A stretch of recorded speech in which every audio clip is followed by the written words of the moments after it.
Hello everybody, Dominomial here, and welcome back to another episode of Splatoon 3.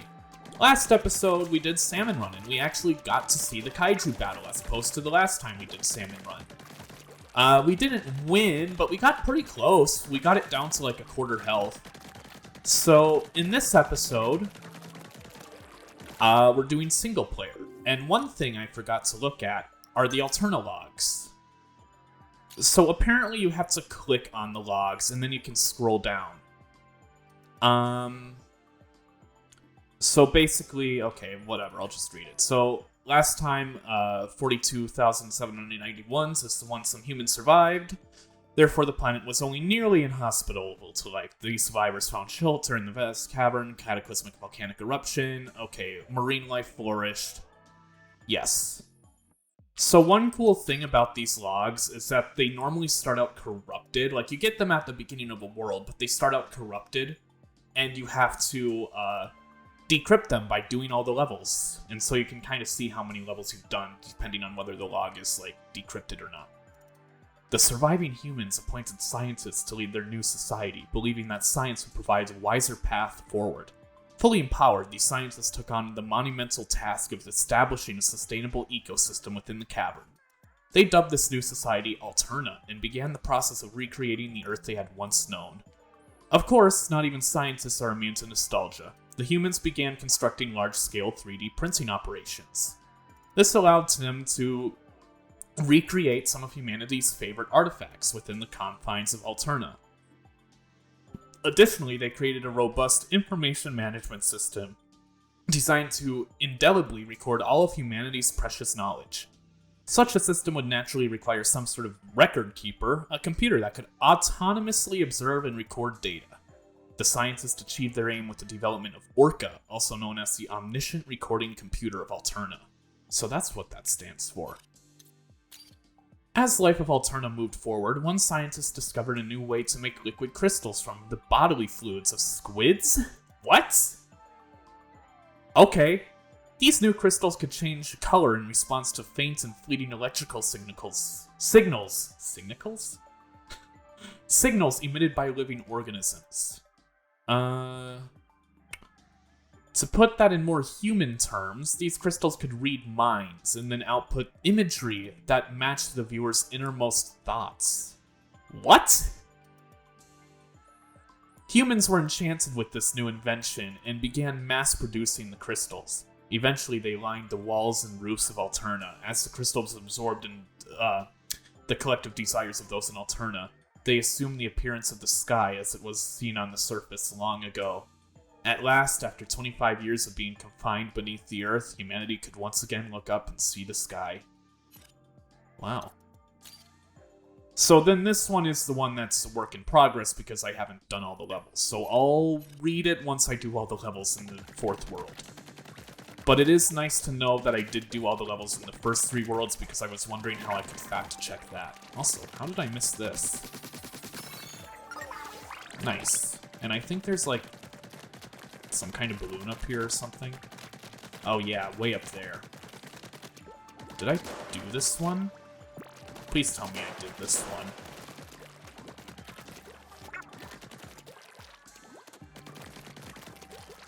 I wanna know if I did this one. I probably didn't, but the balloons are still here.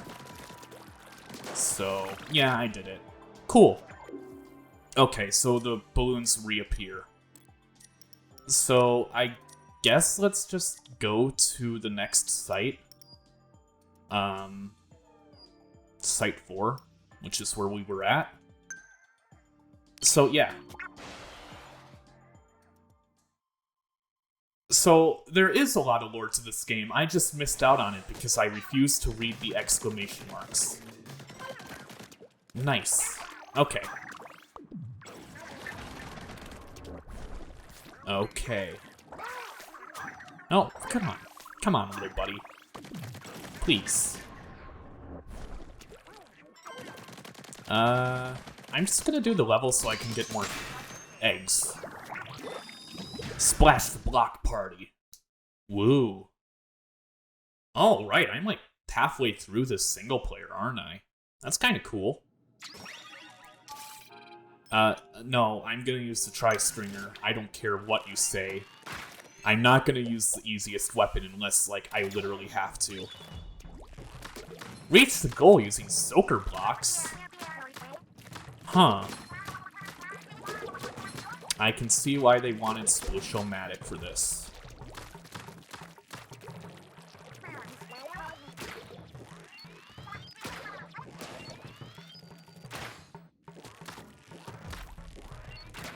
Okay. Okay, that's fine. Okay. So yeah, this basically just looks like a snake block level from Mario 3 or World. Not Mario 3, Mario World. Except the snake blocks aren't moving, you're the ones moving the snake blocks. Okay, cool. Got rid of the enemies, so I don't have to worry about that. Okay, let's jump here. And nice, alternate path. Woo! Oh shit, I didn't jump fast. I didn't jump far enough. So, last couple episodes, I mentioned the Nintendo Direct. As of recording this, it's the 14th. So I'm talking about the 14th of September, and you can figure out which Nintendo Direct I'm referring to with that information. So, the Nintendo Direct yesterday was just really boring. There were only like 2 things of note during that Direct. And those 2 things were, I can't even think of them. Tales of Symphonia Remaster, which looks cool, but I'm not gonna get. While I do like Tales of Symphonia, it isn't exactly my favorite RPG ever. Oh shit, so no, I don't want to ink that. I just want to keep my own platform inked. And then I need to snipe that guy. Okay. So Tales of Symphonia Remaster is cool. Or, yeah, it's a remaster, not a remake. Okay.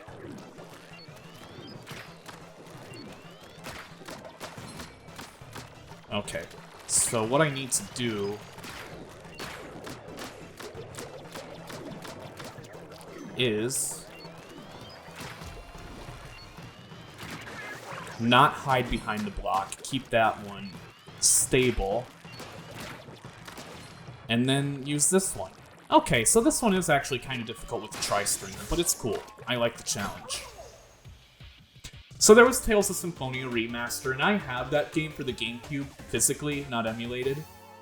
I mean, I could emulate it if I wanted to, but... And I guess I could put some HD texture packs on it. Like, it's not really illegal since I already own the game. But,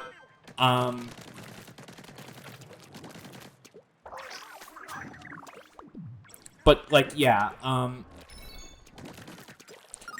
so that's cool. Tales of Symphonia is a really cool RPG. Like, I don't know if it's the best RPG I've played, but it is definitely my favorite of the 2 Tales games that I played. Because the other one that I played is Tales of Vesperia when that came out on Switch back in, like, 2018 or some shit like that. And that game, I kinda, like, have a love-hate relationship with it. I love the characters. I love some of the characters. But, like, the execution of some of their arcs, and also just, like, the main pacing of the story is so awful that I just can't help but kind of despise the idea of playing that game again, even if I do, like, actually found myself having a good time with it, like, somewhat. I just found the story to be really anticlimactic, and, like, you spend, like, the first 10 to 15 to 20 hours of this game doing this one thing, and then that objective is just immediately thrown away, all that hard work. And then all of a sudden you have to do this, and then you have to do that, you have to do that. It's like, it's just a ton of fetch quests, the game, the story. And I know that's, like, all RPGs, but at least, like, you know, other RPGs have the decency to at least hide the blatant fact that they're just doing a ton of fetch quests. With, like, a story and characters and shit.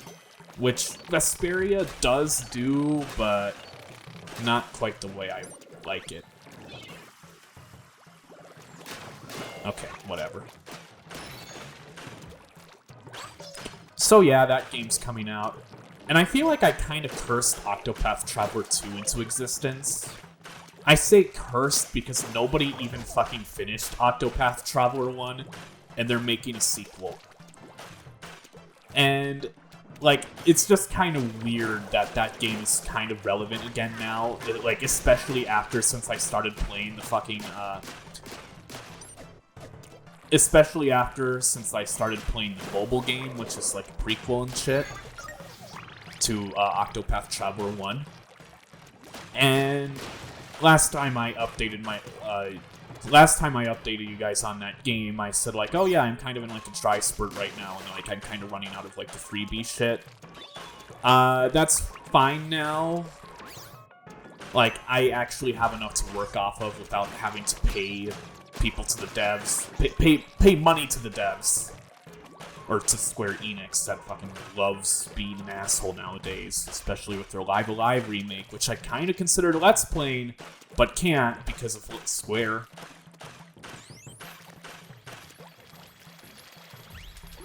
But yeah, yeah, the mobile game's still holding up pretty well. I still think it's better than the actual Switch game. And from what I saw from the Nintendo Direct, the second game is gonna follow the roots of the first game, obviously, but, like, it's not going to incorporate any of the mechanics that made the mobile game much easier to grind levels than the Switch version. From what it looks like, it's literally gonna be Octopath Traveler 2, for better or worse. Because don't get me wrong, Octopath Traveler is a really good game. It's just really grind heavy. Like, the problem with Octopath Traveler is that it's just... you can't really complete it without dedicating a shit ton of time just simply to grinding. And that's the problem with it. So, it's, like... thing is... the Octopath Traveler team also works on Bravely Default, I'm pretty sure. I'm 98% certain that they also work on Bravely Default. And Bravely Default is like a cult classic series that people love, but that game also has its fair share of issues from what I hear. Like, they just repeat the same kind of storyline fetch quest kind of thing. Like, basically you work your way up to one main objective. Also, first Octolings, huh?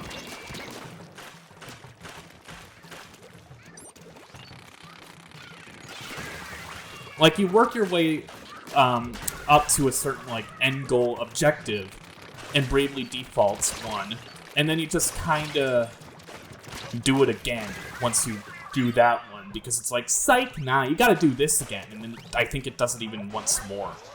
So it's just kinda like, yeah, the developers of Octopath and Bravely Default just never learn, from what I can tell. Like, they are fans of the old school, like, fucking SNES RPG formula. And while I don't know for certain, they may also be the same team that worked on the Live Alive remake. Which would make sense, because they would know the best how to make that old school JRPG feel, for better or worse. But, like, yeah, if Octopath Traveler 2 is going to be like Octopath 1, nobody's going to finish it. They're just going to play the first hour of the game, and then they're just going to stop. Because, oh god, I gotta level up my characters way too much to actually progress. I gotta spend time grinding. And, like, okay. While I don't personally love grinding, I can tolerate it.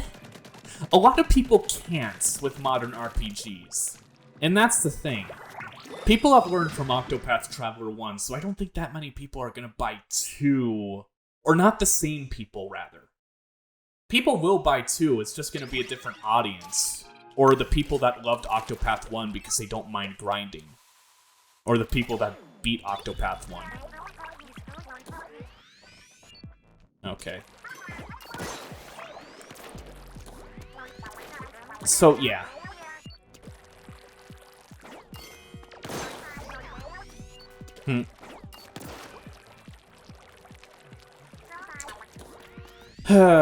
And also, one personal problem I have with the Octopath games is that the world building just doesn't sustain my urge for an RPG. I like world building, but like the Octopath games don't really have any of that besides like surface level like, oh, that's what you're supposed to do.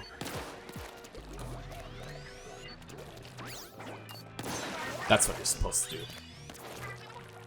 But like, basically what I mean is like, yeah, sure, like there are NPCs and there are people in the games that you can talk to, and that's kind of expected out of an RPG.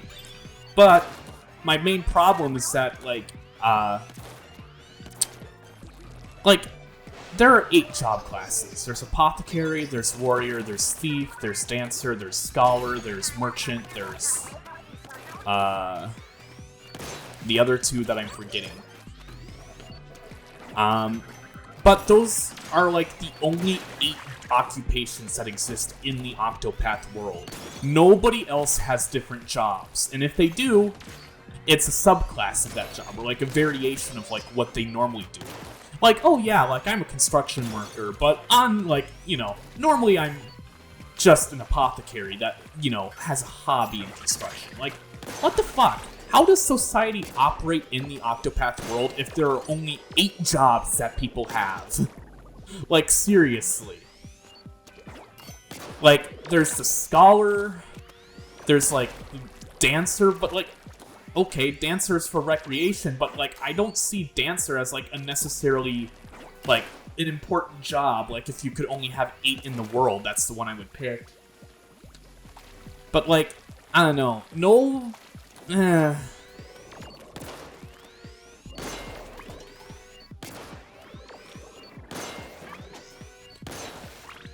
But like, yeah, none of the NPCs have other jobs in that game besides the 8 in like the actual like in-class menu. And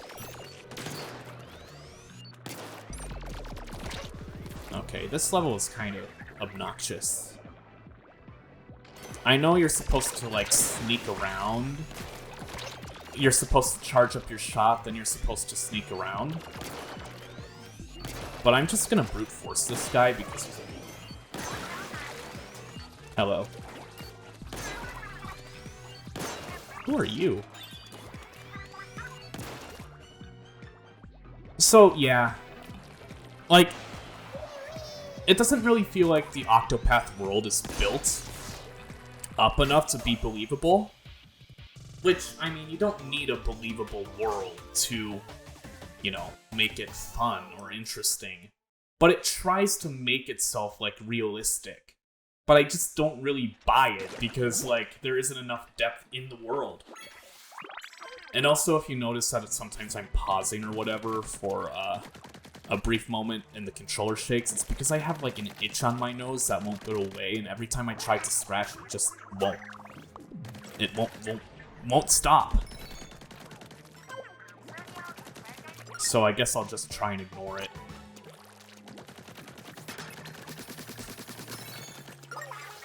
I don't know why I have such an itchy nose. Like, honestly, like... Why is it so itchy?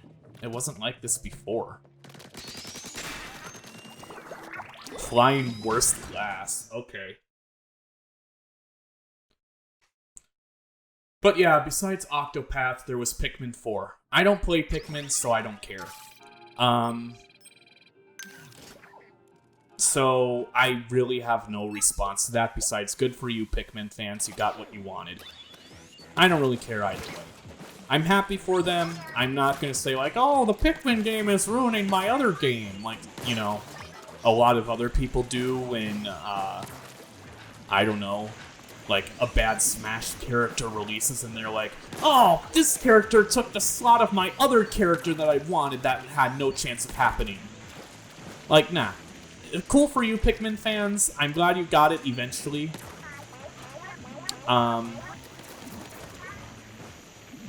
I just don't have anything to say because Pikmin isn't my type of game. But yeah, other than that, all we really got were farming simulator games, which is... I really don't care about them.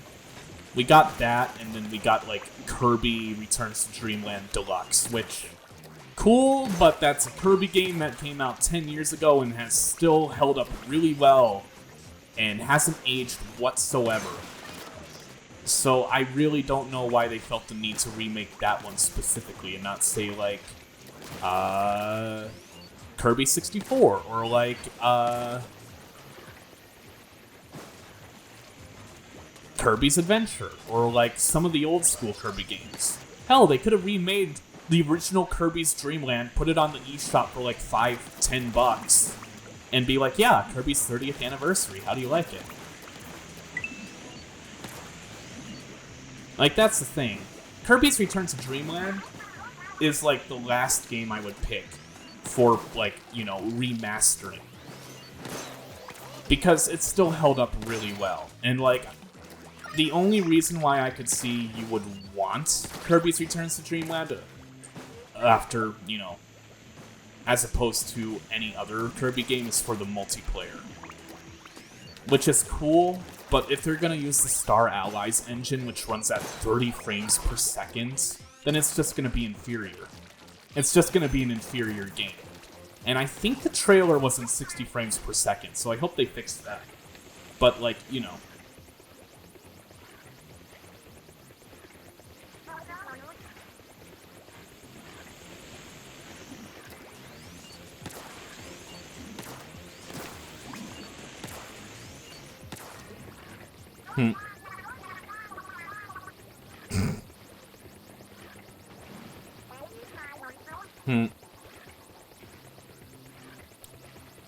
Well, that was some cute dialogue.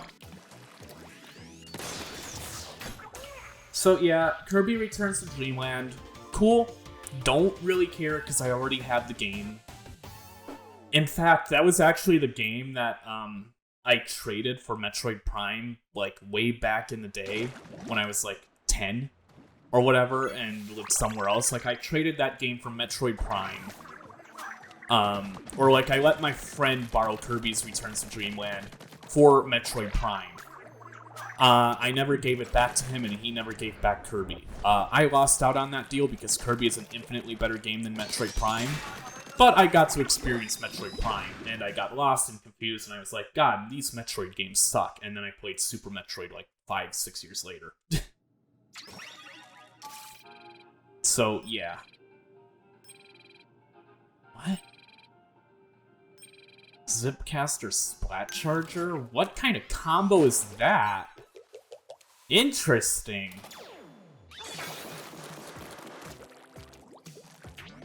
Aim carefully and copy the template. Oh, God. No.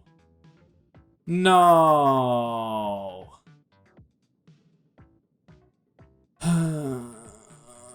Do I have to? Do I have to? Okay. I'm gonna start over and use the squeezer, because the squeezer just makes these levels infinitely easier. And I don't want to fuck around with this level by using the hardest one. So I gotta do that, I gotta copy this shit, and I gotta use the Zipcaster to,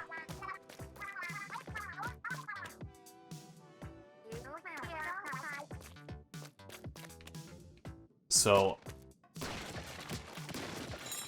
Okay. I don't break that one. I used the checkpoint way too early, I just happened to touch it. because you probably could have conserved the checkpoint for later when you thought you needed it the most. Okay, so that's good. And then I gotta break this exterior. And yeah. So the interesting thing about this weapon, the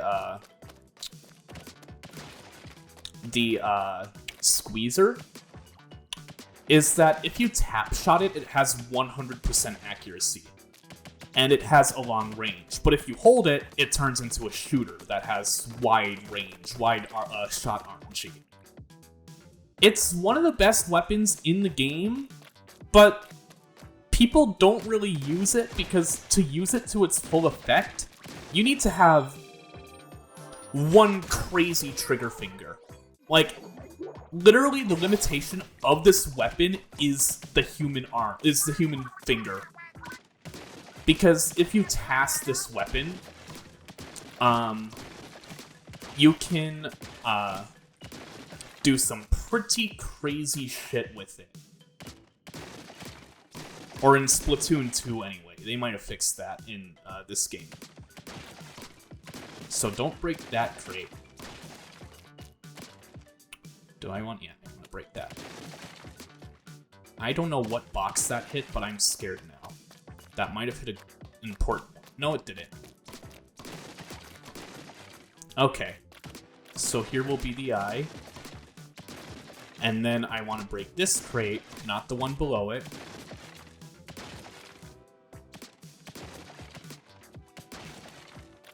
Okay. This level is kind of scary, not gonna lie. I'm very bad at matching shit visually. I mean, I can do it all right. It's just like I don't really like doing it. Okay. So I want to get rid of this and this. But I don't want to get rid of that. So I want to get rid of this. And then let's just zip cast over here. I should use the zip cast a bit more. Okay, and then I get rid of these.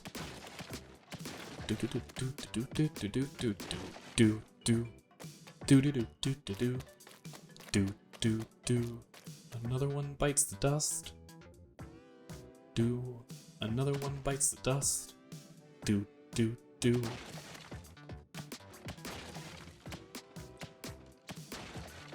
Okay. So then I want to do this. And actually, I want to do that. I want to get rid of all these boxes here. And then I do this.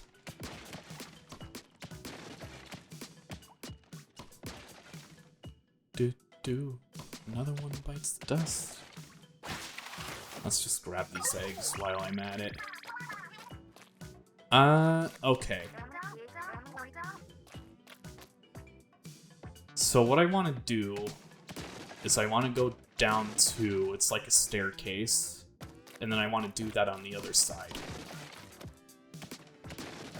And then, let's just jump down. Okay. So this part should not be here. That should be 2 blocks high. And I can assume it's symmetrical.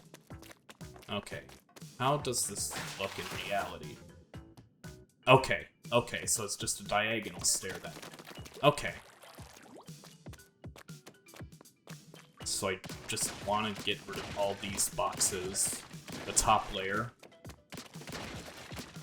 And then get rid of this one back here. And that's it. I don't know why I went up normally when I have Zipcaster, but whatever. Anything else here? Secret or otherwise? No. Don't forget to admire your handiwork. We have seen that somewhere, right? Nice. Okay, so they brought back that mission. I hope they don't make another one that's much harder. I don't think they will, but, you know. One of those missions is enough. Really.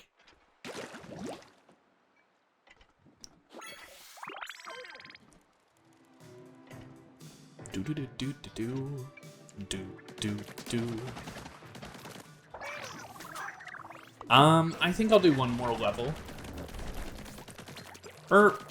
Actually, this video has been going on for about... It's been going on for a little bit. We have at least 3 more levels to do. 2? 3? I don't know. Maybe I can't count, or maybe I'm not seeing one. So in the next episode of Splatoon 3, we will finish up this site. Probably. I think that's what's gonna happen. So, without further ado, I'll see you then. Bye.